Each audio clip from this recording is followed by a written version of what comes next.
Bref, tout ça, ce sont des différentes façons de voir la même chose, au fond, soit nos effets d'insert. Et donc, utilisons ici simplement la fenêtre de configuration du MS-20. Pour ajouter un effet de reverb en insert, il suffit de cliquer sur la première tranche vierge.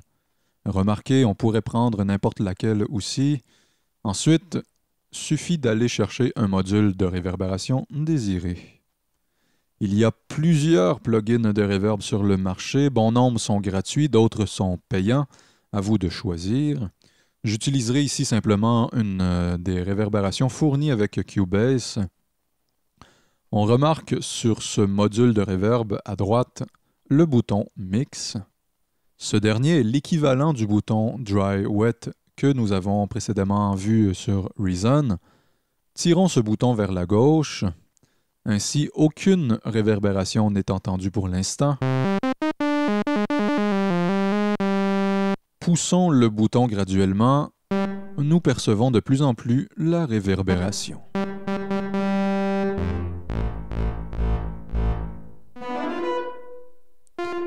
Il faut comprendre qu'ici, cette reverb en effet d'insert est spécifiquement dédiée à la tranche du MS-20. Si on souhaite utiliser exactement la même réverbération pour, par exemple, la piste audio, renfermant ici quelques claps, eh bien, il faudra soit insérer un autre module de réverbération sur la tranche d'effet d'insert de ce clap et paramétrer la réverbération de façon identique, on peut le faire par copier-coller, ou encore mieux, soit utiliser la logique de l'effet Send. Voyons comment justement paramétrer ça dans Cubase. Enlevons tout module de réverbération d'effet d'insert dans notre session.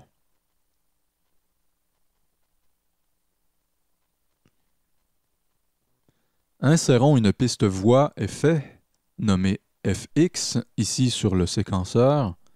Il suffit de faire un clic droit et d'aller chercher Ajouter piste voix FX. Assurons-nous d'utiliser une piste effet stéréo.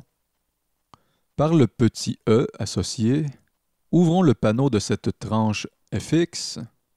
C'est ici, dans les effets d'insert de cette tranche FX, que nous irons placer notre réverbération.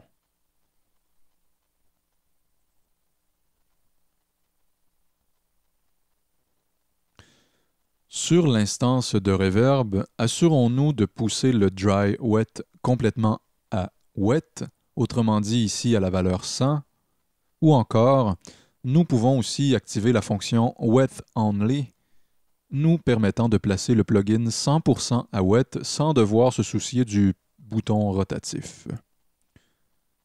Avant de poursuivre, allons renommer notre piste effet afin de mieux se retrouver ensuite.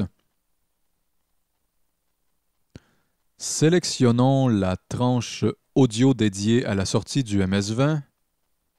Constatons dans les onglets à droite la présence des effets Send.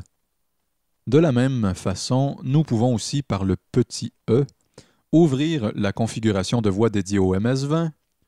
Nous voyons aussi les tranches d'effets Send là à droite, maintenant, de la fenêtre. De même que nous pouvons le faire sur la console générale, touche F3. Et en cliquant ici sur l'icône des effets Send. Là, nous voyons à nouveau les tranches des effets Send identifiées d'un petit S pour Send. Allons simplement ouvrir le panneau de voix dédié au MS-20 ici. Et constatons qu'en cliquant sur une tranche des effets Send, nous retrouvons ici notre réverbération. Insérons cette reverb, activons-la par le petit bouton, et maintenant, pour donner progressivement du gain à notre réverbération en effet Send, nous allons utiliser la petite tirette turquoise associée ici.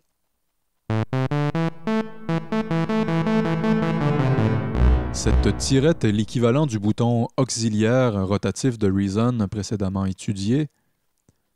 Nous pouvons bien entendu aller changer la nature de notre réverbération directement sur le plugin de réverbération concerné.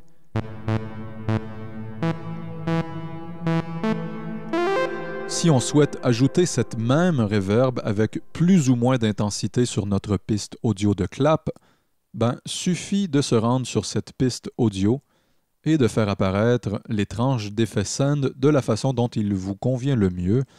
Ici, fonctionnons par exemple avec les onglets à droite. Ajoutons la reverb sur une tranche d'effet send et donnons-lui le gain souhaité.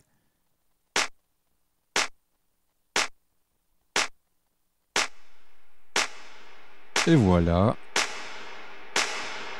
Il est à noter que l'on peut placer n'importe quel effet en effet send ou en effet d'insert, mais il reste que dans la pratique, on aura tendance à placer davantage certains effets plutôt en effet send, alors que d'autres seront plutôt placés en effet d'insert.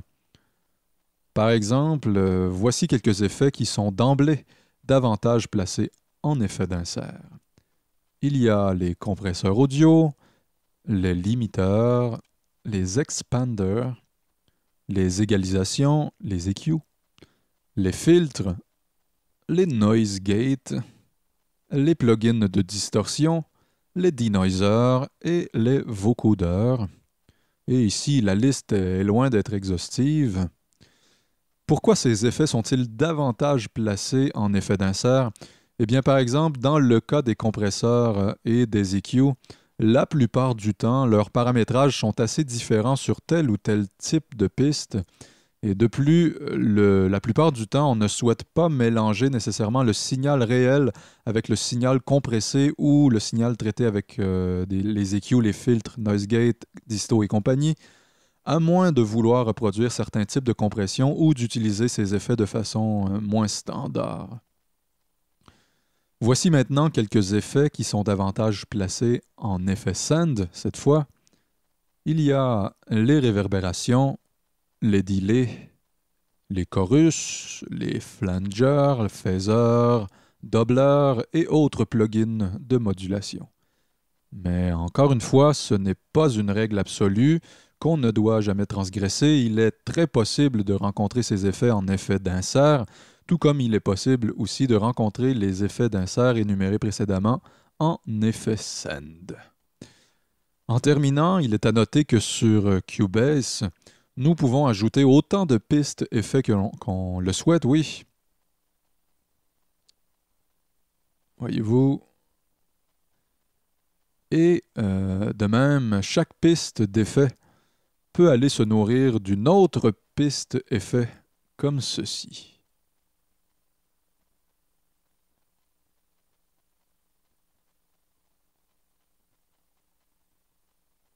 On le comprend, les possibilités sont assez nombreuses. Qui sait, éventuellement, je pourrais peut-être faire un autre tutoriel qui pourra montrer justement différentes situations d'assignation d'effets et je pourrais m'attarder davantage aux implications sonores qu'elles engendrent. Mais pour l'heure, en espérant que ce tuto-ci vous aura éclairé concernant la logique de l'effet d'insert et de l'effet send.